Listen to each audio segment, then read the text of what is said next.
pequeña introducción. Ya leímos, ¿cierto?, el texto y quiero remitirme un poquito también a lo que dice. Ya lo leímos y a veces lo repito yo, pero creo que ya lo recuerdan.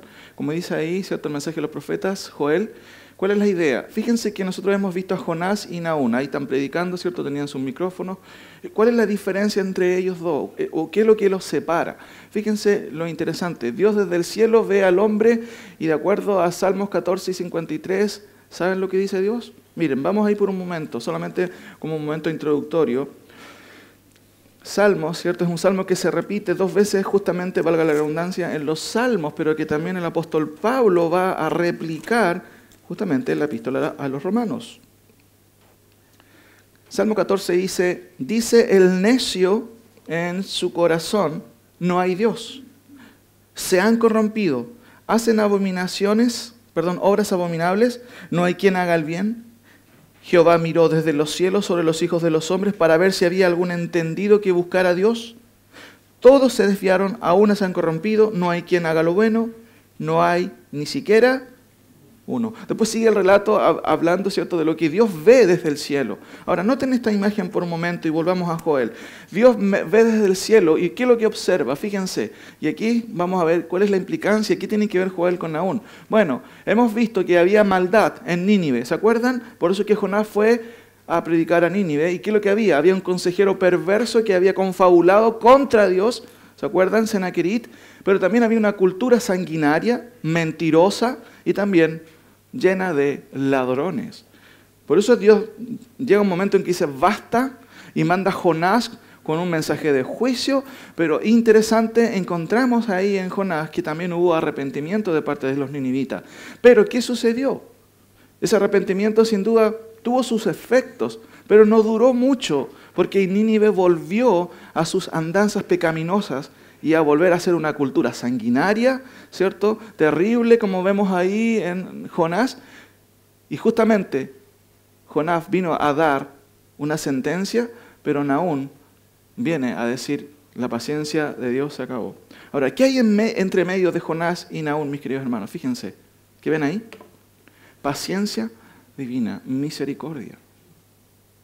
Si Dios hiciera justicia, siempre decimos, no es que Él, digámoslo así, no lo está haciendo, pero lo que vemos en el día de hoy, mis queridos hermanos, es que Él tiene una paciencia y misericordia tremenda. Fíjense en lo siguiente, si trasladamos esta imagen aquí, solamente esto es introductorio, vemos que el triángulo pecaminoso sigue estando. ¿Por qué razón? Porque ahora viene Joel y nos predica acerca del día de Jehová. Pero fíjense en esto, ¿qué hay en el día de hoy? En el tiempo de Joel hay y había eso, pero en el día de hoy también vemos a lo mejor 3 cosas por las cuales podemos definir la maldad que hay. Vemos prevaricación jurídica, ¿cierto? Los jueces, en vez de hacer justicia, de cumplir con su deber, ¿qué es lo que hacen?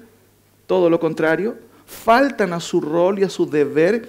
Eso significa prevaricar, no hacer lo que debe hacer. Y eso es lo que vemos en todos los tribunales de este mundo, ¿cierto?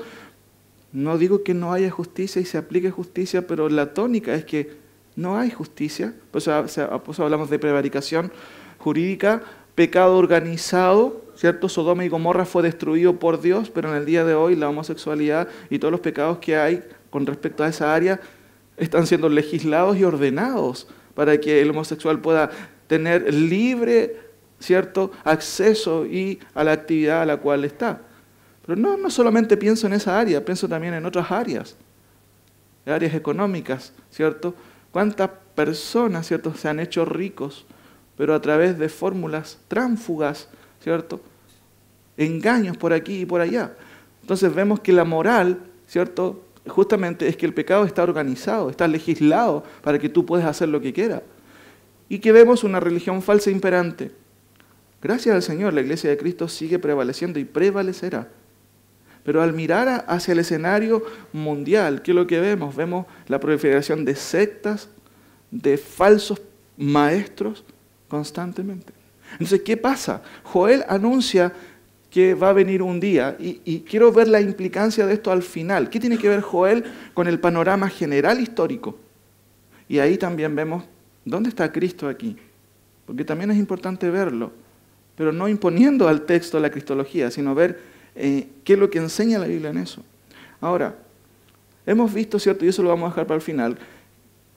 Lo siguiente, tenemos el bosquejo. Voy a dejarles el bosquejo aquí para que ustedes no se pierdan, porque como les dije en el primer tema, Joel es complicado.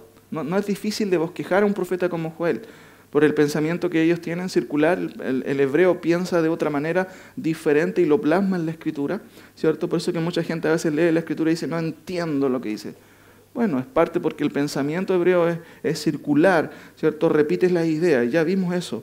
Ahora, ¿de qué habla Joel? Hemos visto que el cuadro profético ilustrativo se encuentra en los primeros versículos del capítulo 1, en donde Joel nos habla de la catástrofe que trajo una plaga de langostas. ¿Se acuerdan?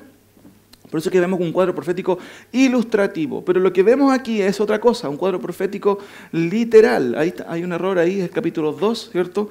Del 1 al 17. Y lo que va a hacer Joel ahora es va a explicar este cuadro profético literal, ¿cierto? ¿Cómo? Con la descripción de este día, el día de Jehová. El día de Jehová.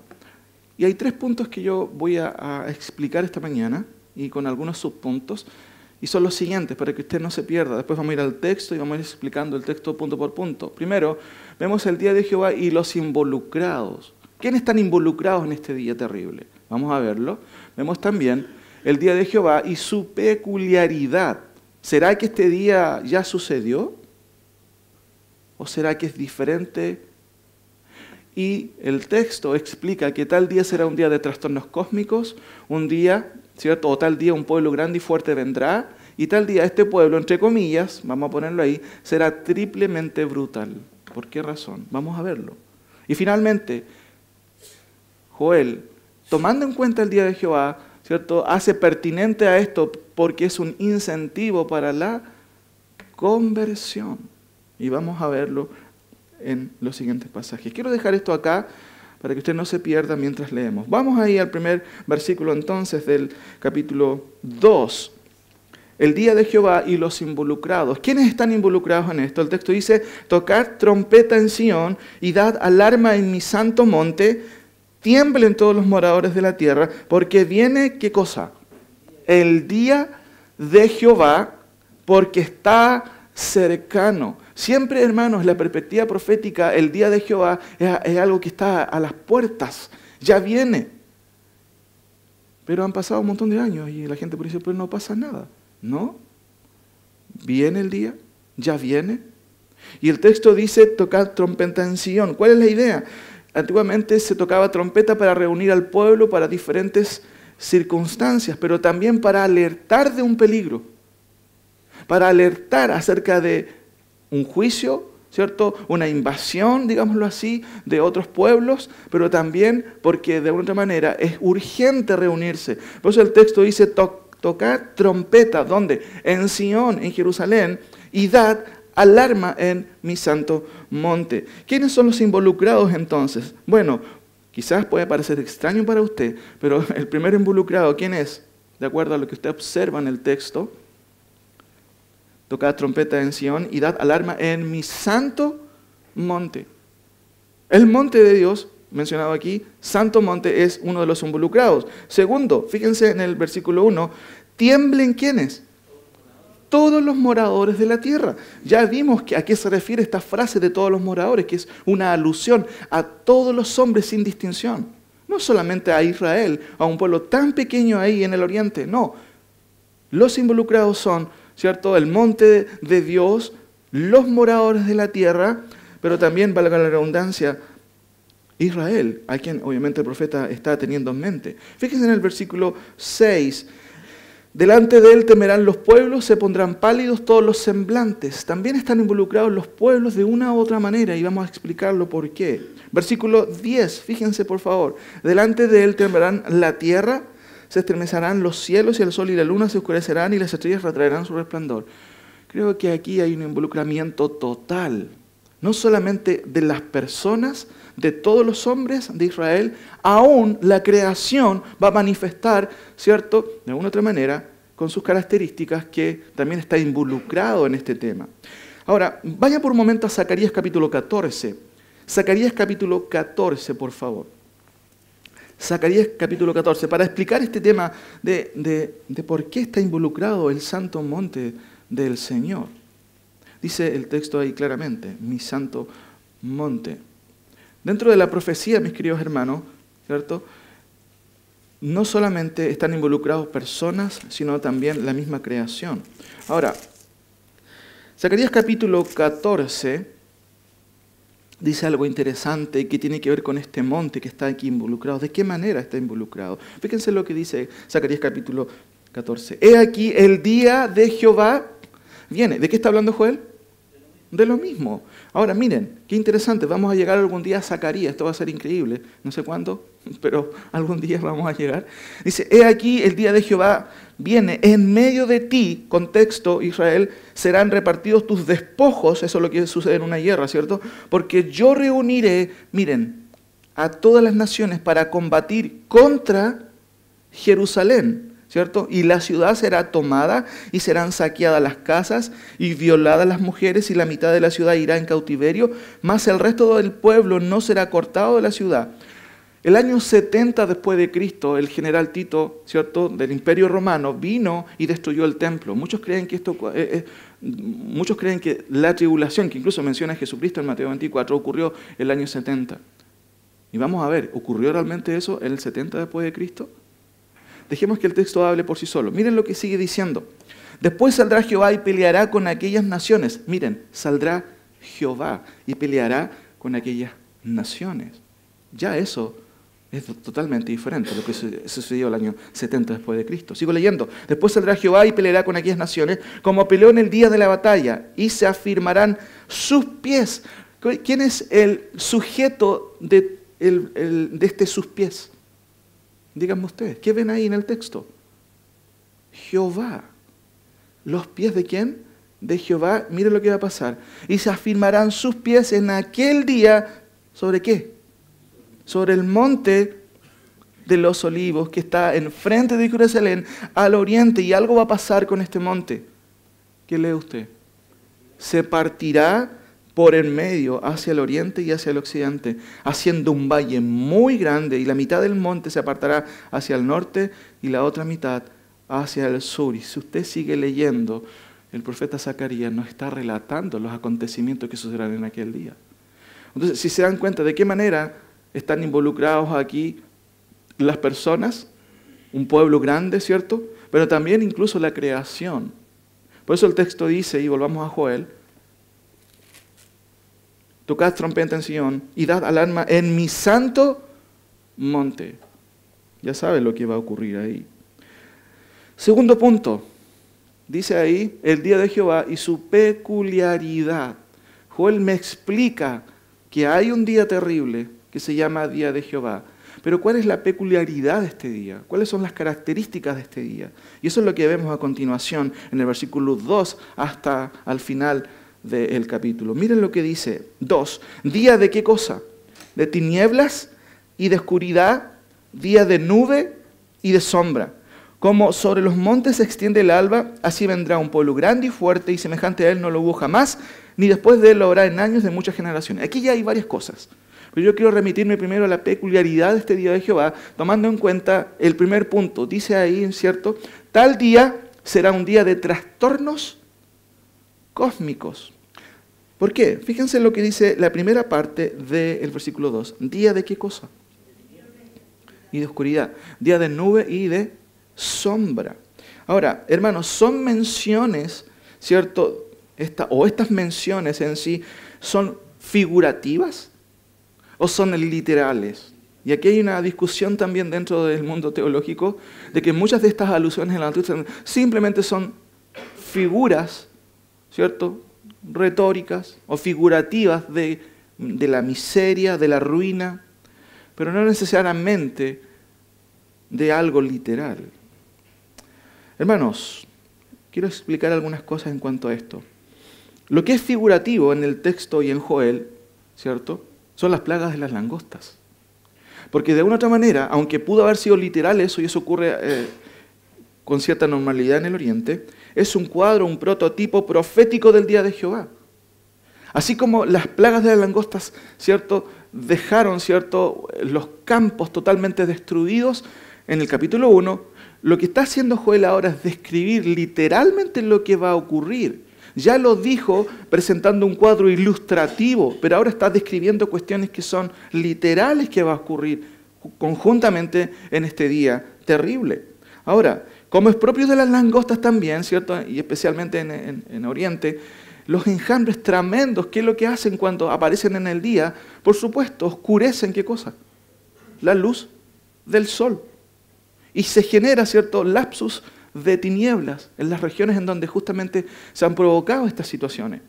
Pero el autor, Joel, no solamente tiene en mente figuras retóricas o figurativas, valga la redundancia, para describir, sí, va a ser un día, pero no es tan terrible. Sí, la idea básicamente es mencionar que va a ocurrir algo así, pero la idea es recalcar, algunos dicen, ¿cierto?, la miseria, la ruina, la situación económica, el debacle en cierto sentido, pero no un día cósmico.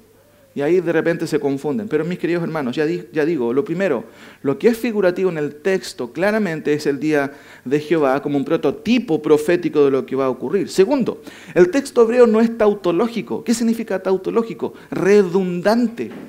Miren el versículo por favor nuevamente. Se mencionan 4 sinónimos. Tinieblas, oscuridad, nube, que en el contexto, en el texto original, habla de nubarrón, algo un poco feo para quien lo experimenta, y después sombra. Cuando los profetas cuando quieren recalcar algo en el Antiguo Testamento lo hacen de esa manera. En el texto del Nuevo Testamento quizás se usa de otra manera la forma de subrayar algunas cosas, usando verbos en especial, pero una de las maneras en que resaltan los profetas un acontecimiento terrible justamente es sumando sinónimos aquí. Y diríamos que son 4 sinónimos que destacan que este día, es un día peculiar, no es cualquier día. Ahora, solamente por mencionar algunos detalles, la palabra tinieblas aparece 97 veces en el Antiguo Testamento y se usa así figurativamente para hablar de la miseria, de la destrucción, pero generalmente se habla de manera literal. En Génesis 1:1 se usa, ¿se acuerdan de ese versículo? Cuando Dios crea la tierra y cómo estaba todo desordenados y en tinieblas, y se usa literalmente esa figura. Solamente por mencionar un ejemplo. La palabra oscuridad aparece solamente 10 veces en el Antiguo Testamento, y claro, también tiene implicancias figurativas como desgracia, ruina, pero también literalmente refieren, ¿cierto?, una situación literal, valga la redundancia, como oscuridad. Éxodo 10:22, Isaías 8:22. Nube, como ya les dije, se usa figurativamente, sí, como una fuerza invasora, pero también literalmente, justamente de un nubarrón de oscuridad, para quienes lo han experimentado. Génesis 9:14, Éxodo 13:21. Y sombra, literalmente Job habla de sombra, pero hablando de estoy mal, estoy en sombra. Claro, figurativamente. Cuando pasas por problemas, cuando pasas tú por problemas de angustia, tú puedes decir estoy en sombra. ¿Me entienden?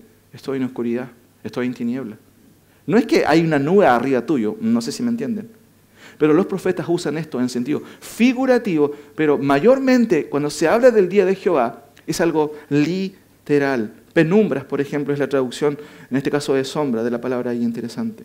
Ahora, como les dije, hermanos, lo que es figurativo en el texto es la plaga de langosta como un prototipo, ¿cierto?, del día de Jehová. Segundo, el texto hebreo no es tautológico. ¿Qué significa esto? No es redundante, son 4 sinónimos que te están diciendo, wow, no solamente hay miseria, va a haber ruina, va a ser literalmente un día de tinieblas, de oscuridad. Ahora, por otro lado, y el tercer argumento que un poco explica esta situación, es que el Antiguo Testamento, mayormente cuando se habla del día de Jehová, no solamente se incluye el sentido figurativo, sino el sentido literal. Acompáñeme, por favor, en algunos pasajes para que usted compruebe con su Biblia. Amós 5, por favor. Amós 5, 18. Vamos a ver algunos versículos para poder ver, porque este es un día peculiar y cómo presenta Joel el profeta y cómo están en concordancia los demás profetas también. Amós 5, 18, por favor. Amós 5, 18. Vamos a leer varios versículos aquí. Dice, ¡ay de los que desean el día de Jehová! ¿Para qué queréis este día de Jehová? Amós dice, será de tinieblas y no de luz. Claramente el sentido ahí es literal. Amós 5:20, sáltese algunos versículos ahí. ¿No será el día de Jehová tinieblas y no luz, oscuridad que no tiene resplandor? Vaya por favor a Isaías ahora. Isaías capítulo 5. Isaías capítulo 5. Isaías capítulo 5, versículo 30. Isaías capítulo 5, versículo 30. También Isaías está explicando cómo va a ser este día terrible, este día de Jehová. Miren lo que dice Isaías. Y bramará sobre él en aquel día como bramido de mar. Miren a quién están involucrándose aquí. Entonces mirará hacia la tierra y aquí tinieblas de tribulación y en sus cielos se oscurecerá, ¿qué cosa? La luz. El contexto también está dirigiéndonos a aspectos escatológicos. Claramente el mar va a ser confundido y la luz también, en cierto sentido. Isaías 13:10, por favor, un par de hojas más. Isaías 13:10. Por lo cual las estrellas de los cielos y sus luceros no darán su luz, y el sol se oscurecerá al nacer, y la luna no dará su resplandor. Algo va a suceder, claramente se repite en los profetas. Sáltese por favor al capítulo 60 de Isaías, y aquí hay algo interesante. Isaías 60, capítulo 60, versículo 2. Isaías 60, versículo 2. Porque he aquí que tinieblas cubrirán la tierra y oscuridad las naciones. ¿De qué se está tratando? Claramente aquí los profetas nos ayudan a entender lo que Joel está diciendo. Se trata de algo por un lado figurativo, sí, va a haber miseria, ruina, destrucción, angustia, pero también va a ser un día en donde las estrellas van a ser afectadas, la luz va a ser afectada. Y el texto dice a continuación, más sobre ti, y esto es muy interesante, porque vuelve a recalcar algo que hay en los profetas, que es juicio y restauración. ¿Para quién? Para el pueblo de Dios, que es Israel en el contexto. Y dice, más sobre ti amanecerá Jehová y sobre ti será vista su gloria. Jeremías 13:16, por favor, vaya a otro versículo. Jeremías 13:16. Jeremías 13:16. Da gloria a Jehová, Dios vuestro, antes que haga venir tinieblas y antes que vuestros pies tropiecen en montes de oscuridad y esperéis luz y os la vuelva en sombra de muerte y tinieblas. Paralelamente se describe lo que acontecía en el día de Jehová, en el contexto del día de Jehová temporal, pero también esta es una forma de describirnos también cómo va a ser en el día de Jehová escatológico. Porque Dios dejó ver sus juicios también en la historia. Ahora, fíjense, la historia de Israel me refiero. Ezequiel 34:12. Ezequiel 34:12, 2 versículos más, para que usted compruebe con su Biblia en mano ahí qué es lo que dice Dios con respecto al día de Jehová y su peculiaridad. Ezequiel 34:12. Mire qué interesante. Ezequiel también escribe, por supuesto, a las tribus de Israel. ¿Cómo reconoce su rebaño el pastor el día que está en medio de sus ovejas esparcidas? Así reconoceré mis ovejas y las libraré de todos los lugares en que fueron esparcidas, el día de nublado y de la oscuridad. Nuevamente se menciona aquí juicios claramente que están involucrados, ¿cierto? Aún los pueblos, las naciones, Israel, pero también está involucrado la creación, los cielos, las estrellas, la luna, el sol. Pero otra vez se recalca que Dios va a salvar ¿a quién? A su pueblo. El último versículo, Zacarías 1:15. Tremendo este versículo, porque une cuestiones figurativas con cuestiones literales también. Zacarías 1:15, hablando de este día, del día de Jehová. Zacarías 1:15, día de ira aquel día de angustia y de aprieto. Claramente va a haber angustia y aprieto.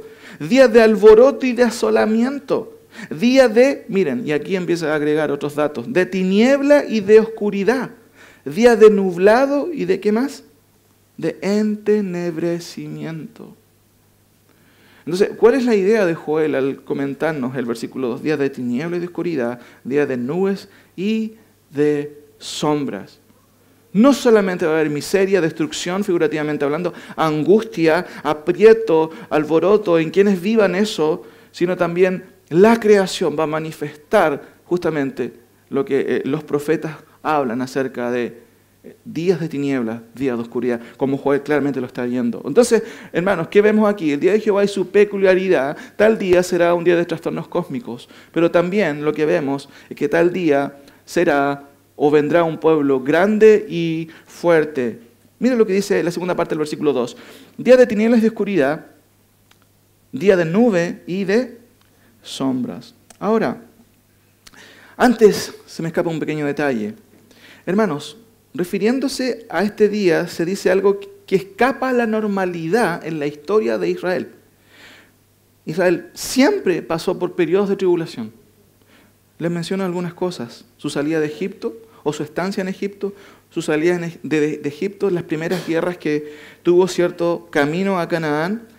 Después, ¿se acuerda? Lo estamos viendo en el contexto, las deportaciones, las invasiones de los imperios asirios, babilónicos también, y posteriormente la destrucción del templo en el año 70 después de Cristo. El holocausto, ¿qué le parece? ¿Acaso no fue tribulación especialmente para este pueblo? La guerra de los 6 días, si usted puede buscar en internet, increíble lo que sucedió ahí en la guerra de los 6 días. Todos los pueblos que están aledaños a Israel quisieron eliminar a Israel y sus enemigos históricos. Pero hermanos, las características de este día sobrepasan lo que ha acontecido en la historia, y aún el año 70, que es propio de algunos teólogos que mencionan, no, es el día de la tribulación se cumplió en el 70. Pero quiero mencionarles, no lo busquen, yo se los voy a leer, 3 versículos muy interesantes. Jeremías 37 dice lo siguiente: cuán grande es aquel día, tanto que no hay otro semejante a él, tiempo de angustia para Jacob. ¿Quién es Jacob? Ya lo saben, lo hemos visto. Es Israel. Y sigue diciendo, pero de ella será librado. Qué interesante. Solamente estoy leyendo el texto. Esto nos recuerda la palabra del Señor cuando dijo, Mateo 24, 21, porque habrá entonces gran tribulación. Y agrega el Señor, ¿cuál no la ha habido desde el principio del mundo hasta ahora, ni tampoco la habrá después? Daniel 12 dice lo siguiente, 12:1. En aquel tiempo se levantará Miguel, el gran príncipe que está de parte de los hijos de tu pueblo, y será tiempo de angustia, cual nunca fue desde que hubo gente hasta entonces. Pero en aquel tiempo será librado tu pueblo, todos los que se hallen inscritos en el libro. Qué interesante.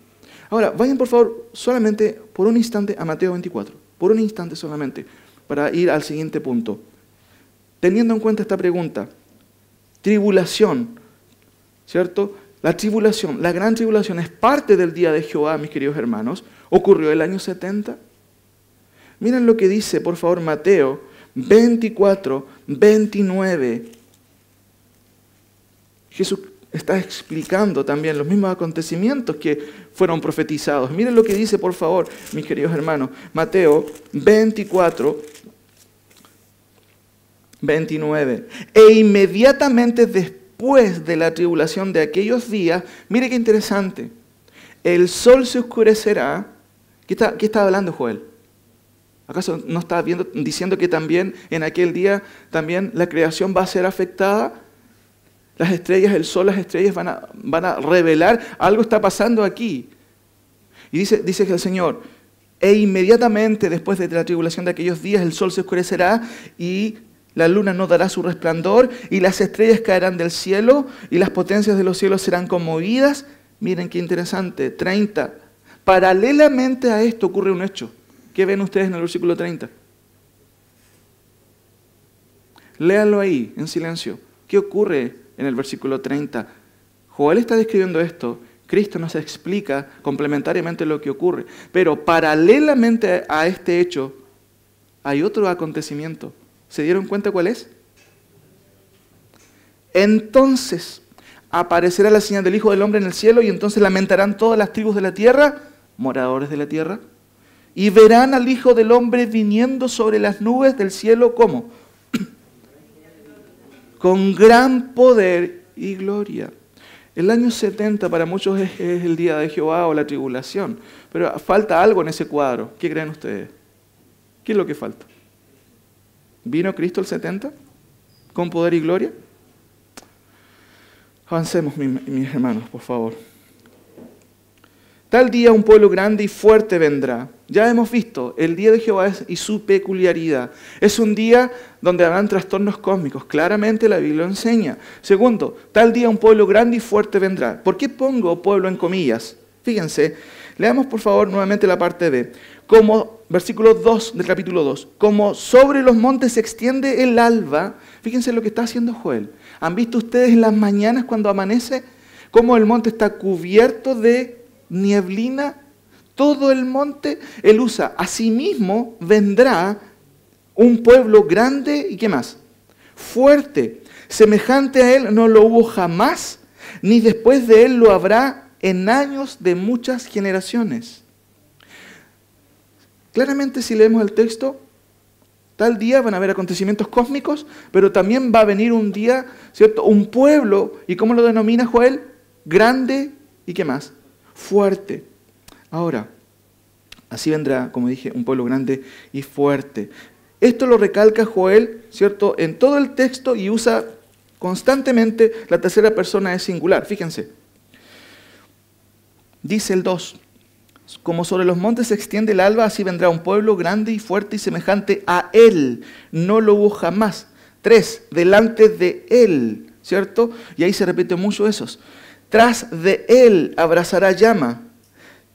Será la tierra delante de él y detrás de él como desierto. Fíjense en el versículo 6. Delante de él temerán los pueblos. 10. Delante de él temblarán la tierra y se estremecerán los cielos. Ahora, no se confunda con esto, ponga atención.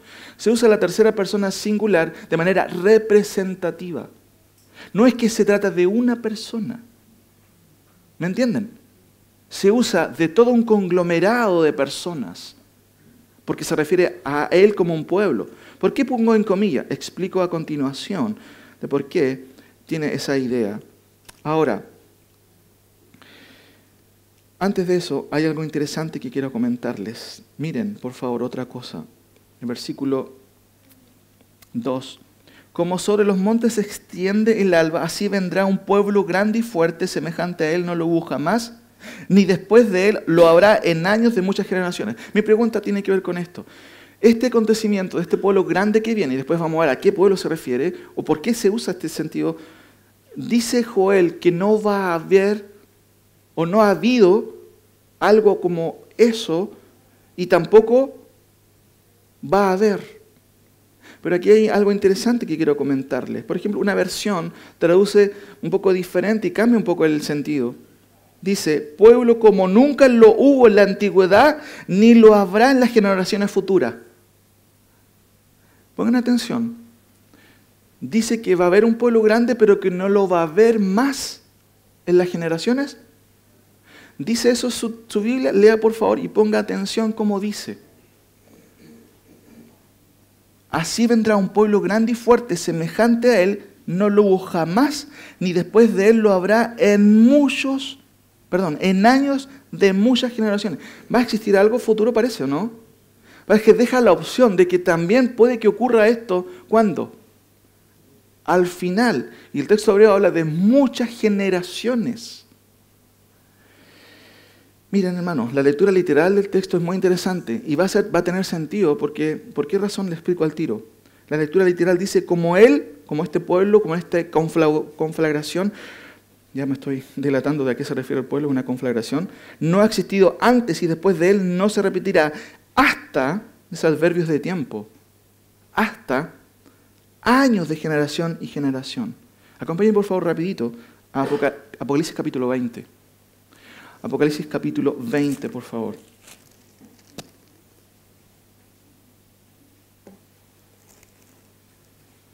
Apocalipsis capítulo 20, versículo 7. Apocalipsis 20, capítulo 7. ¿Se acuerdan que los profetas siempre hablan de dos grandes eventos futuros? Juicio y ¿qué más? Restauración. Aún todavía no vemos cuáles son las características a plenitud de este tiempo de restauración, que va a ser un tiempo de muchos años de paz y tranquilidad, como también Daniel lo expresa en Daniel 9:24. Pero mire lo que sucede. Juan, que es complementario a los profetas, dice, cuando los 1000 años se cumplan, Satanás será suelto de su prisión y saldrá ¿a qué cosa? Miren qué interesante, hay otra rebelión, ¿cuándo? Al final de un periodo que Juan denomina, ¿lo alcanzan a ver? Milenio. Léanlo en casa después, porque el tema no es este. Pero es muy interesante porque Joel dice que no ha habido un pueblo tan poderoso y grande y no va a haber hasta después de muchas generaciones. Sigo leyendo. ¿Qué dice Joel, cierto? O dice Joel, vendrá un pueblo grande y fuerte, poderoso, definiendo a este pueblo. Ahora, ponga atención, vamos a Joel nuevamente, 1.6, por favor. 2.6, 2.2 en adelante. Dice lo siguiente, Joel describe a este pueblo diciendo ahí en el versículo 2b, así vendrá un pueblo grande. Hermanos, la palabra pueblo grande, literalmente, cuando se usa la palabra pueblo, se usa la palabra hebrea goin. Y goin, literalmente, ¿sabe lo que es nación? O sea, ya estamos viendo que, sí, se dice pueblo, pero no es que sea un pueblo, un pueblucho, ¿cierto? Como Victoria, Lautaro. Es una nación completa. ¿Me entienden? Y de hecho, en el versículo que sigue a continuación, ¿cierto? En el 2.5 dice, delante de él temerán los pueblos, los demás pueblos van a temer, pero es una conflación también, no es solamente una sola entidad, no es solamente una nación. Ahora, Deuteronomio 28:52, no lo busquen, por favor. Dios advirtió desde el comienzo de la peregrinación de Israel qué iba a pasar con ellos si desobedecían a la voz de Dios. Y miren lo que dice, para entender a qué se refiere con este pueblo, que es singular, pero también es una nación. Bueno, ¿de qué se trata? ¿De qué se trata? Es un pueblo terrible que viene, va a arrasar con todo, ya lo vemos, ¿cierto? Pero ¿de qué se trata? Y para eso necesitamos ver el contexto general. Miren lo que Dios advirtió al pueblo de Israel desde el comienzo, antes que incluso hubieran tenido reyes. Antes de eso, Deuteronomio dice, en modo de advertencia, si tú desobedeces a la voz de Dios, bueno, Dios pondrá sitio a todas tus ciudades, hasta que caigan tus muros altos y fortificados en que tú confías, en toda tu tierra, sitiará pues todas tus ciudades y toda la tierra que Jehová tu Dios te hubiere dado. Una de las consecuencias de no obedecer la voz de Dios para Israel en el tiempo del Antiguo Testamento fue advertido, si tú desobedeces, los pueblos y los pueblos enemigos tuyos te van a sitiar. Ahora, la palabra sitiar es una palabra militar. Si Lautaro fuera sitiada, todas sus entradas serían, valga la redundancia, tomadas. Y el pueblo no tendría la opción de ¿qué? De escapar hacia afuera. Un sitio es rodear la ciudad, colapsar la ciudad, cortar los suministros, ¿cierto? Cortar cualquier comunicación, cosa que el pueblo llegue a estar colapsado y finalmente es destruido por sus enemigos. Y Dios advirtió desde el comienzo que Israel, si desobedecía al Señor, iba a ser sitiada. Y eso es lo que aconteció. ¿Se acuerdan? Cuando viene a Siria, ¿qué hizo con las tribus del norte? ¿Acaso no las sitió? Pero ¿qué pasa con Judá? Viene Babilonia y también la sitia. Ahora, solamente, mis queridos hermanos, como un resumen rápido, en la Escritura se mencionan a lo menos muchos sitios, pero hay 3 sitios interesantes que son proféticos y escatológicos. Babilonia es uno, no lo busquen, ya lo hemos visto y lo vamos a ver, cuando Babilonia sitia a lo que queda de Israel, porque Joel, recuerden que está escribiendo a las tribus del sur, quedan 2 tribus solamente, pero ya viene el juicio, ya viene Babilonia, Dios trae Babilonia como castigo y después desaparece Israel.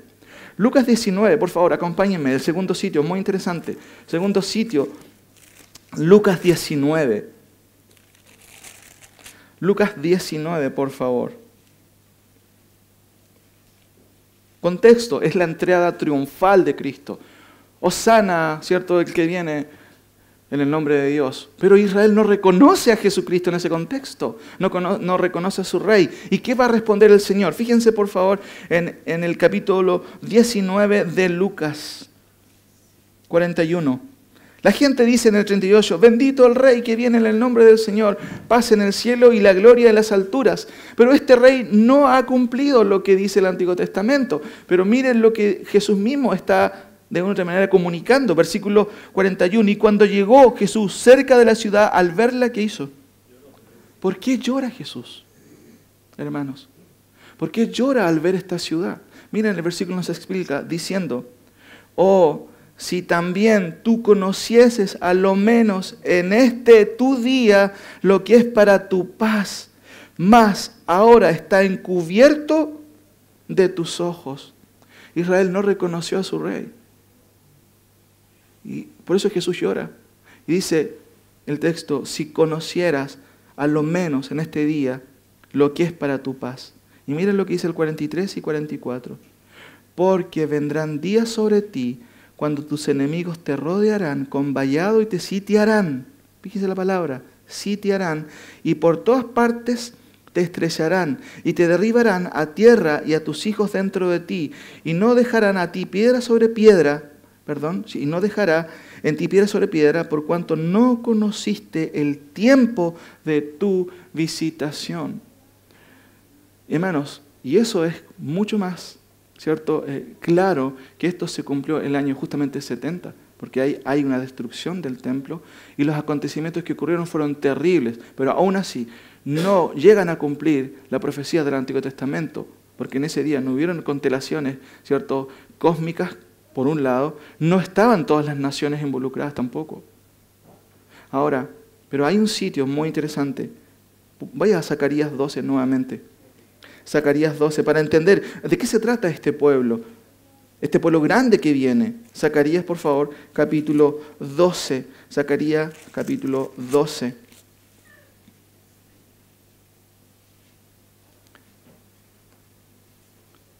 Zacarías, capítulo 12. Voy a leer del versículo 1 en adelante, hasta el 9, solamente hasta el 9. Miren.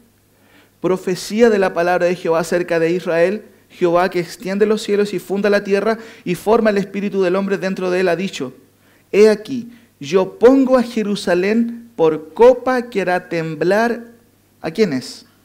A todos los pueblos de alrededor contra Judá, ¿dónde? Miren, en el sitio, ¿contra quién? Hermano, Joel está escribiendo a los que quedan, Judá.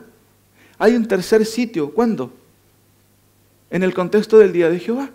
¿Quiénes vienen? De acuerdo a Zacarías, miren, he aquí yo pongo en Jerusalén por copa que hará temblar a todos los pueblos de alrededor contra el sitio, contra Jehová. Hermanos, cuando Joel dice que va a venir un pueblo, se refiere a una conflación de pueblos que van a ir en contra de Israel. Y los demás profetas nos aclaran este tema. Y miren lo que dice, en aquel día yo pondré a Jerusalén por piedra pesada. ¿Quiénes de ustedes ha hecho esta maldad de tomar piedra y tirarla? ¿Quién ha usado ondas, por ejemplo? ¿Sí? ¿Cierto? Cuando es chico uno hace algunas maldades, ¿cierto? Y toma y tira piedra. Pero aquí se habla de una piedra pesada. Miren, en aquel día yo pondré a Jerusalén por piedra pesada a todos quienes, los pueblos, todos los que se cargaren serán despedazados, bien que todas las naciones de la tierra se juntarán contra ella. ¡Wow! Me está explicando y aclarando lo que está diciendo Joel. No se trata solamente de un pueblo en singular. Este pueblo es la sumatoria y la conflación de muchos pueblos que aquel día van a querer destruir a Jerusalén como toda la vida lo han querido hacer, hermano. No sé si ven la noticia. Desde que existe Israel, ¿qué han querido hacer sus vecinos? Destruirlo constantemente. Ahora, dice 4, en aquel día, dice Jehová, heriré con pánico a todo caballo y con locura al jinete. Hermano, algunos pueden ridiculizar este texto. Ah, claro, van a haber jinetes en el tiempo del día de Jehová. Hermano, Joel, Zacarías y todos los profetas tienen y echan mano a los contextos y a la situación contextual, valga la redundancia, de figuras que ellos entienden.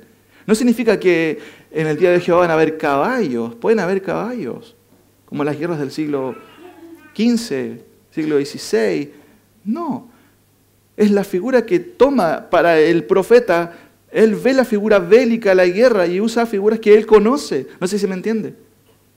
Por eso él dice, heriré con pánico a todo caballo y con locura al jinete, más sobre la casa de Judá abriré dice, mis ojos y a todo caballo de los pueblos heriré con ceguera. Qué interesante cómo Dios maneja todo, mis queridos hermanos.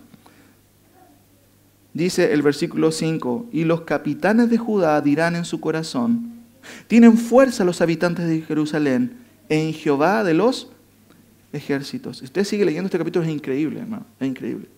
¿Cuál es la idea, mis queridos hermanos? Es un día terrible. Y este pueblo, entre comillas, esta nación, es una conflagración de pueblos que van a ir en contra del pueblo de Israel. Tercer punto, pasemos ahora, antes de terminar.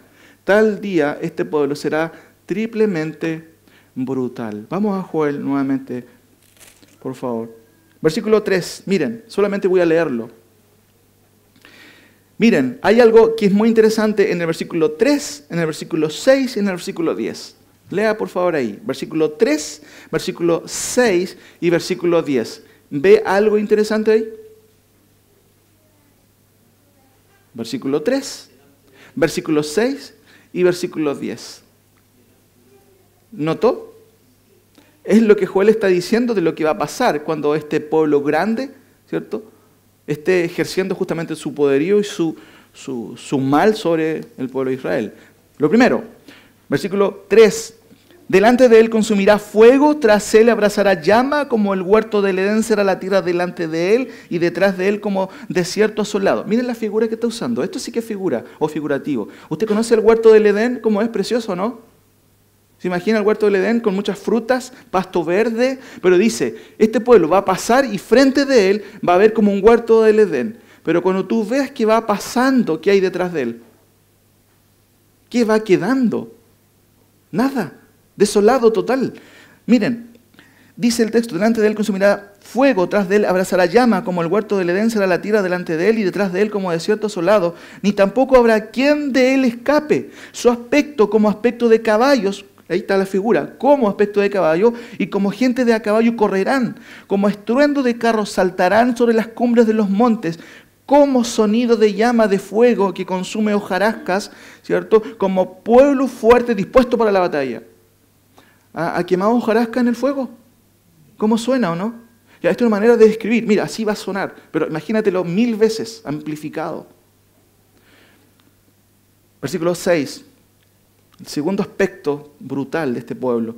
Delante de él temerán los demás pueblos, puede decir uno. Se pondrán pálidos. Yo no sé si usted se ha pondría pálido alguna vez, blanco. Imagínense. Como valientes correrán, como hombres de guerra subirán el muro, cada cual marchará por su camino y no torcerá su rumbo. Ninguno estrechará a su compañero, cada uno irá por su carrera y aun cayendo sobre la espada no se herirán. Irán por la ciudad, correrán por el muro, subirán por las casas, entrarán por las ventanas a manera de ladrones. O sea, ¿qué es lo que estaban mostrando? Caos, total, caos. Versículo 10, fíjense, delante de él, de este pueblo que sabemos es una conflagración, miren, temblarán la tierra, se estremecerán los cielos, el sol y la luna se oscurecerán y las estrellas retraerán su resplandor. ¿No les suena algo parecido a lo que Cristo dijo? Mateo 24. Y les doy otro dato más. Si usted lee capítulo 6 de Apocalipsis en adelante, va a haber cosas demasiado similares aquí. Pero no quiero extenderme más en esto. Pero miren lo que ocurre en el versículo 11, antes de pasar al último punto. Y algo increíble. Y Jehová dará su orden delante de ¿qué? ¡Wow! ¿Qué vemos aquí? Jehová tiene algo. ¿Qué tiene? Tiene un ejército. Y miren lo que dice el texto.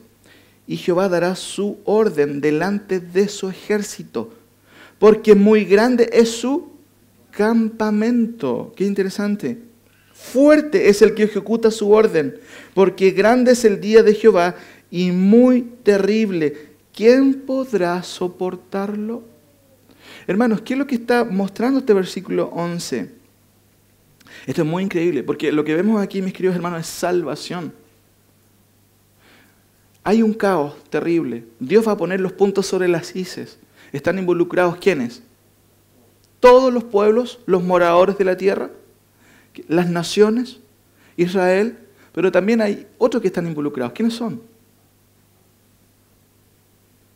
Las estrellas, el sol, la luna. ¿Me entiende? Es un día terrible. Entonces, pero muy interesante, porque a pesar de que Dios va a tratar con este pueblo, Israel rebelde y desobediente, los profetas nos dicen que va a restaurar a su pueblo, pero sin antes haberlo salvado. Hermanos, la descripción de lo que ocurre aquí, en este acontecimiento, dice, es increíble. Y Jehová dará su orden delante de su ejército, porque muy grande es su campamento, fuerte es el que ejecuta su orden, porque grande es el día de Jehová y muy terrible. Lo que está diciendo Joel, ¿quieres ponerte del lado contra mío? Uf. Ni pienses hacerlo, porque no podrás soportarlo. Y miren, a mí hay una cosa que me llamó poderosamente la atención cuando estudiaba profetas hace años, igual incluso, y uno los va retomando. Es lo que dice Zacarías 14:12, de cómo describe lo que Dios va a hacer para salvar no solamente a su pueblo, sino salvar a quienes obviamente van a ser objetos de su gracia en ese momento. Miren qué increíble, es mucho mejor que, no sé, que El Señor de los Anillos, que End Games de Avengers. Miren qué interesante, cómo describe el profeta, cómo Dios va a destruir a quienes vayan en contra de su pueblo. Capítulo 14 y 12, versículo 12 del capítulo 14. Y esta será la plaga con que herirá Jehová a todos los pueblos que pelearon contra Jehová. Miren, la carne de ellos se corromperá estando ellos sobre sus pies y se consumirán en las cuencas sus ojos y la lengua se les deshará en su... Imagina la figura, imagínense hermanos la figura potente del juicio de Dios sobre quienes quieran ir en contra de su pueblo. A mí me impresiona esto. La carne de ellos se corromperá estando ellos de pie. Y después dice, se consumirán en las cuencas sus ojos y la lengua de ellos se deshará en su boca. Wow, hermanos, qué terrible es el juicio de Dios. Pero hay salvación en este preciso momento para su pueblo. Ahora, termino con esto. El día de Jehová, por supuesto, es un incentivo ¿para qué cosa? Para la conversión. Porque ahora nos va a decir en el 12, por eso o por esto. Y aquí lo que hace Joel es dirigirse al pueblo de Israel, pero también a nosotros, mis queridos hermanos. En vista que esto va a ser Dios en el futuro, entonces ustedes hagan algo que no han hecho nunca. Miren lo que dice el versículo 12. Por eso pues ahora dice, no dice Joel, ¿qué dice el texto? Dice Jehová, convertíos a mí con todo vuestro corazón, con ayuno y lloro y lamento. Rasgad vuestro corazón y no vuestros vestidos y convertíos a Jehová, vuestro Dios, porque misericordioso es y clemente y tardo para la ira y grande misericordia, que se duele del castigo. Miren lo que está diciendo, hermanos, por favor, lo que está diciendo Joel. Córtenla de chamullar frente en el templo. Déjense de ofrecer ofrendas. Conviértanse de una vez por todas. Y es lo que dice el texto, es justamente relativo a lo que los judíos hacían, rasgar sus vestiduras. Y Dios dice, córtenla de hacer eso. ¿Rajen qué cosa? Sus corazones. Me tienen cansado con sus rituales de arrepentimiento. Nunca lo hacen. Por eso que el profeta dice, rajen por favor, no sus vestiduras, sino sus corazones, mis queridos hermanos. Y esto aplica sin duda para nosotros en el día de hoy. Porque nosotros caemos en la hipocresía de decirle al Señor, sí, Señor, me voy a arrepentir. Pero no lo haces, no lo hacemos. Falseamos el arrepentimiento rasgando nuestras vestiduras, poniéndonos tristes, diciendo, sí, estoy pasando un mal momento, pero nunca nos arrepentimos de verdad al Señor. Quiero dejar un poco de esto para las conclusiones finales. Hermanos, nota por favor lo que Dios dice aquí. No habla de arrepentimiento y de fe. ¿Acaso Dios no espera arrepentimiento y fe? Pero Él habla de una tercera cosa, que es conversión. Hermanos, la palabra arrepentimiento es una palabra que habla de esto, del cambio de mentalidad. El remordimiento ya saben lo que es. Sí, hice mal, pero vuelve a hacer lo mismo. El arrepentimiento es, wow, me haces ver la verdad objetiva y mi razonamiento lo entiende, estoy mal. Por eso que el hijo pródigo dice, y volviendo tengo todo en mi casa y aquí, ¿qué estoy haciendo aquí? Comiendo comida de los chanchos. y volviendo en sí. Hay un cambio acá. Pero la fe, cuando el arrepentimiento siempre apunta, ¿cierto? Tiene que ver con un cambio aquí de la mente, hermano. Pero la fe es una mirada hacia afuera. Nosotros cuando nos damos cuenta de que estamos mal, nos arrepentimos. Pero no desesperamos porque mi fe va a apuntar hacia a quién soluciona mi problema. ¿Quién es? Es Cristo. Por eso yo descanso. Una fe correcta es la que descansa, no la que desespera. Oh, gracias Señor porque me ha salvado. Pero la conversión es la evidencia del arrepentimiento, porque la palabra conversión, tanto en el Antiguo y en el Nuevo Testamento, en las diferentes palabras que se usan, habla de un acto. Es una palabra sinestética, porque revela que hay acción, conducta. ¿Cómo sabes que te arrepientes?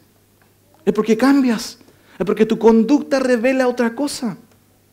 No lo que dices, sino lo que haces. Por eso es que Joel hace el énfasis en qué cosa. Convertidos. No me digan que están arrepentidos, que tienen fe en el Dios de Israel. No. Yo quiero ver que cambien su conducta. Por eso es que el Señor hace ese énfasis, mis queridos hermanos. Ahora, fíjense lo que hace nuevamente el profeta Joel. Y con esto voy terminando para hacer algunas conclusiones. Miren la actitud que tiene Joel, la cual deberían tener los judíos piadosos. 14. ¿Quién sabe si se volverá y se arrepentirá? No demandan, yo voy a arrepentir y tú tienes que perdonarme. Él dice, ¿quién sabe si él se arrepentirá y dejará bendición? Pero mientras que él pueda pensar eso, tocan trompeta segunda vez. Versículo 15, tocan trompeta en Sión, proclamad ayuno y convocad asamblea. ¿Cuál es la idea? Otra vez toca trompeta. ¿Para qué cosa? Tenemos que arrepentirnos, dice Joel. Arrepiéntanse. Y hacen a lo menos 7 cosas. Proclama ayuno, convoca asamblea, reúne al pueblo, ¿cierto? Santifican al pueblo, es un llamado a santificar al pueblo. Juntan a todos, mis queridos hermanos, ancianos, niños, bebés, el novio y la novia que recién se habían casado, dejen sus fiestas para después, su placer, vengan, tienen que arrepentirse y miren lo que les pide a los sacerdotes, versículo 17. Pónganse a llorar. Miren lo que dice el 17. Entren la entrada y el altar, lloren los sacerdotes ministros de Jehová y digan, perdona, oh Jehová, a tu pueblo y no entregues al oprobio tu heredad, para que las naciones se enseñorean de ella, diciendo, ¿por qué han de decir entre los pueblos dónde está su Dios? Todos debían arrepentirse. No, es que mi mamá va a la iglesia. Si tú eres parte de esta iglesia, tú igual debes arrepentirte delante del Señor.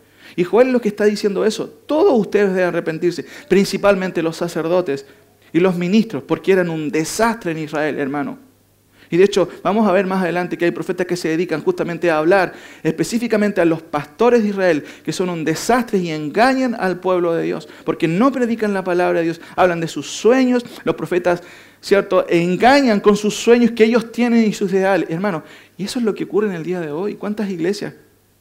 Hermanos, los sacerdotes y los profetas, tomando estas figuras del Antiguo Testamento, son un desastre en el día de hoy. Ahora, concluyo, mis queridos hermanos, con un par de conclusiones. El énfasis principal de Joel hasta aquí es la conversión.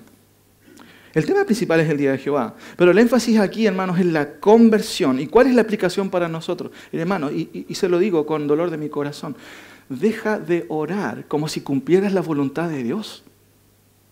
A veces cuando yo escucho oraciones y digo, qué tremenda oración, este hombre sí que es espiritual. Pero no eres capaz de cumplir la voluntad práctica de Dios. Hermano, imagínate, Dios se cansa de eso. Uno se cansa de eso de escuchar, tremenda oración, pero ni siquiera si cumplieras el 10% de eso. Por eso que Joel dice, convertíos a mí, pero no rasguen sus vestiduras, sino que rasguen ¿qué cosa? Sus corazones. Entonces la práctica, mis queridos hermanos, deja de manifestar que eres piadoso porque no lo eres. Tu conducta revela que nunca te comprometes. Y no te confundas. Yo no estoy pidiendo que dejes de orar. Hermano, por favor, no me pidas orar, porque lo que pide Dios es que cambies. No es que dejes de orar y que te tengamos en un altar especial, porque eres especial aquí en la congregación y no te vamos a tocar. No, hermanos, Dios pide, cambia. Actos, mis queridos hermanos. También Dios dice, a veces los hermanos dicen, si yo tengo la película clara. Hermanos, no se trata de tener la película clara, se trata de hechos. si nuestros sellos no revelan los cambios que Dios pide, son simplemente palabras huecas, dichas al viento. Por eso, hermanos, muchas veces uno como parte del liderazgo se pregunta, ¿por qué no reaccionan estas personas? ¿Por qué esta persona sigue estando en esta situación? ¿Qué pasa? ¿Por qué no hay cambios? Usted no tiene idea, hermanos, a veces lo que uno piensa, machacándose en la cabeza. Y por eso uno aprende también en el ministerio a dejar muchas cosas al Señor. Pero ¿por qué no hay reacción a veces, mis queridos hermanos? Esta pregunta surge a menudo en quienes somos parte del liderazgo, pero ¿sabes tú cómo pregunta la Biblia esta misma pregunta? Lo pregunta así, ¿estás vivo o estás muerto? ¿Por qué? ¿Estás vivo o estás muerto? ¿Cuál es la idea, mis queridos hermanos? El Señor no está preguntando si vas a la iglesia. Sí, yo voy a la iglesia. No, eso no tiene nada que ver con una verdadera conversión. Tampoco si hiciste la oración del pecador, tiene que ver con vida espiritual. ¿Hay latidos de esa vida espiritual en ti, en tu corazón? ¿O tienes todavía ese corazón de piedra, de orgullo? Se revela en tu corazón, en tus actitudes, mis queridos hermanos, que realmente tu ética, tu moral y tus conductas espirituales es totalmente radical y uno puede decir, no, este sí que es hermano, perfecto. Muchas veces uno dice, yo no sé qué pasa con esta persona. ¿Será realmente convertida? Bueno, esa es una de las opciones y tú tienes que entenderla. Jesús en una ocasión dijo a alguien, deja que los muertos entierren ¿a quién? Oh, qué raro eso, deja que los muertos entierren a los muertos. Sí, porque puedes estar vivo, pero muerto espiritualmente hablando. Y quiero citar, hermanos, a un tremendo autor que en el siglo XVIII escribió algo justamente preciso a eso y responde muchas veces a por qué no vemos cambios. J.C. Ryle escribió un folleto titulado Vivo o Muerto, y notan lo que él escribió, y yo solamente voy a hacer un resumen de ello, porque calza precisamente con lo que también Joel está diciéndolo. Solo vive aquel que para Dios vive, y todos los demás están muertos. Esta es la verdadera explicación de la condición humana cuando los pecados no se sienten. No, si yo no he pecado.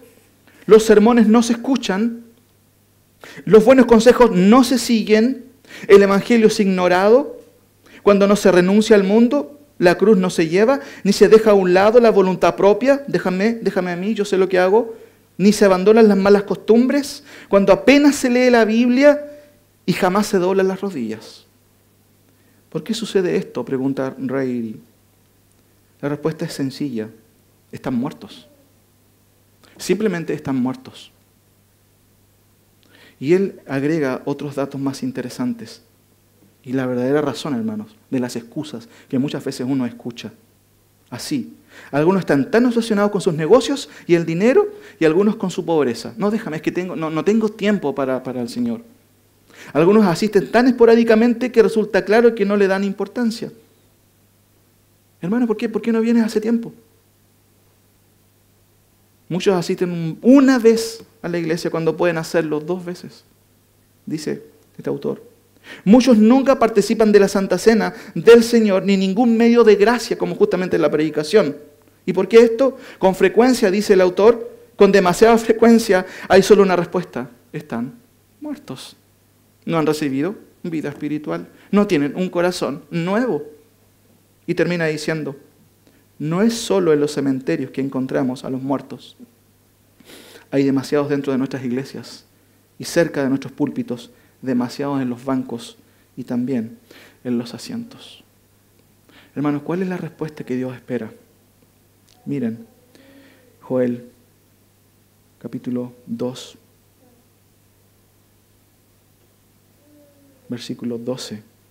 Por eso, pues, ahora dice el Señor, convertíos. Déjate de decirme que sí conoces que me conoces. Deja que tus sellos revelen que tú me conoces. Déjate de hablar, déjate de mentir. Eso es lo que está diciendo Dios, hermano. El llamado para nosotros también claramente es aplicable para la comunidad a quien escribió Joel, pero también para nosotros, porque Dios espera, hermanos, de nosotros cambios radicales. No que empecemos a mentir con nuestra boca. Por esto, pues, ahora dice Jehová, convertíos a mí de todo vuestro corazón con ayuno y con lloro y lamento. Rasgad vuestro corazón y no vuestros vestidos y convertíos a Jehová vuestro Dios, porque misericordioso es clemente y tardo para la ira, grande es misericordia, que se duele del castigo. Versículo 15. Tocad trompeta en Sion, proclamad ayuno, convocad asamblea, reunid al pueblo, santificad la reunión, juntad a los ancianos, congregad a los niños y a los que maman incluso. Salga de su tálamo, de su cámara el novio y de su tálamo la novia. Entre a la entrada y el altar, lloren los sacerdotes ministros de Jehová y digan, perdona, oh Jehová, a tu pueblo y no entregues al oprobio de tu heredad. Eso es lo que debemos hacer. Pedir perdón al Señor, hermanos. Pedir perdón y cambiar. Ahora, quiero terminar con lo último. A veces se malentiende este tema de la cristología, de la hermenéutica cristológica, de poder ver a Cristo aquí. Hermanos, ¿dónde está Cristo aquí? Menciónenmelo. Puede parecer un poco irónico para algunos, pero a veces queremos imponer al texto a Cristo aquí. ¿Cuál es la idea? Y claramente que Cristo está presente, sin duda. Pero ¿de qué manera, hermanos? Termino con esto. ¿Se dieron cuenta de esto? Jonás y Naún están cerca, pero ¿qué es lo que los separa? Es la misericordia de Dios. ¿Acaso Joel no está diciendo eso? ¿Que Dios es tardo para ira y grande en misericordia? Eso es lo que está diciendo. Pero en el día de hoy vemos esto, prevaricación, pecado organizado. Ahora, Joel, ¿cierto? O Daniel 9:24 dice que Cristo va a terminar con esto. Vemos en el cuadro final que Oseas 14:5-8, lo hemos visto que hay un escenario espectacular donde realmente va a haber justicia y paz, concuerda con Daniel, que es la época de la restauración. Pero Joel nos está hablando del día de Jehová. Y nos llama la atención y es un suficientemente incentivo para que tú y yo cambiemos y nos convertamos realmente al Señor. Pero entre el juicio de Dios y Hechos 17, 30 y 31 hay algo aquí. ¿Saben lo que dice Hechos 17, versículo 30 y 31? Terminamos con esto, hermanos, por favor. Vaya ahí para que usted pueda comprobar lo que dice el pastor. Está ahí en la Escritura. Hechos 17, por favor, 30. Llega un momento que Dios dice, ya basta, manda sus juicios, pero ahora dice, basta a nosotros. Y Él dice, pero Dios, habiendo pasado por alto los tiempos de esta ignorancia, ¿cierto? Ahora manda, nos sugiere, hermano, eso es muy interesante en el texto, manda a todos los hombres en todo lugar, ¿a qué cosa? ¿Por qué tienes que arrepentirte? Y vivir arrepentido. El texto dice, por cuanto ha establecido un día en el cual juzgará al mundo por fin con justicia, no como ahora, que hay prevaricación jurídica. Al fin Dios va a juzgar un día con justicia y dice el texto, por aquel varón a quien designó, dando fe a todos con haberle levantado de los muertos. Tú eres responsable porque tú sabes de Cristo. Y si tú ignoras el mensaje de Cristo, bueno, te espera el juicio divino simplemente, nada más. Lo has escuchado una y otra vez, pero aún así no quieres someterte a lo que Dios dice. Hermanos, no abusemos de esto. ¿Qué es lo que hay entre Hechos 17 y 30 y 31 y el día de Jehová? Díganme qué es lo que hay. ¿Qué es lo que hay entre estos dos eventos? Miren, paciencia y misericordia divina. ¿Acaso no vieron eso ustedes también en Jonás? ¿Cuánta paciencia tuvo el Señor? 120. Hermano, el hecho de que Dios tenga paciencia no quiere decir que Dios ignore y pase por debajo de la alfombra la maldad humana. Lo estamos viendo. Y esto es la pertinencia del texto. Por eso es que no debemos aislar la doctrina de la realidad. Tú puedes pensar, ¿y por qué estamos aprendiendo Joel?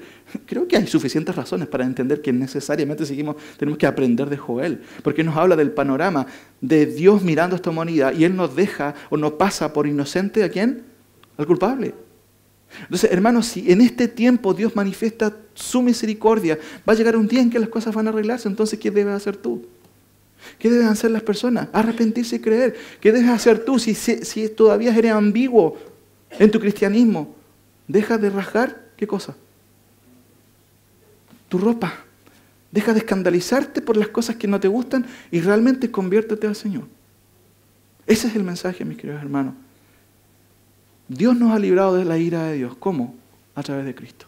Y eso es lo que Cristo manda ahora, a que nos arrepintamos y creamos en Él. En Él encontramos su salvación. Pero si nosotros no queremos obedecer, mis queridos hermanos, lamentablemente, lo único que queda es el juicio de Dios.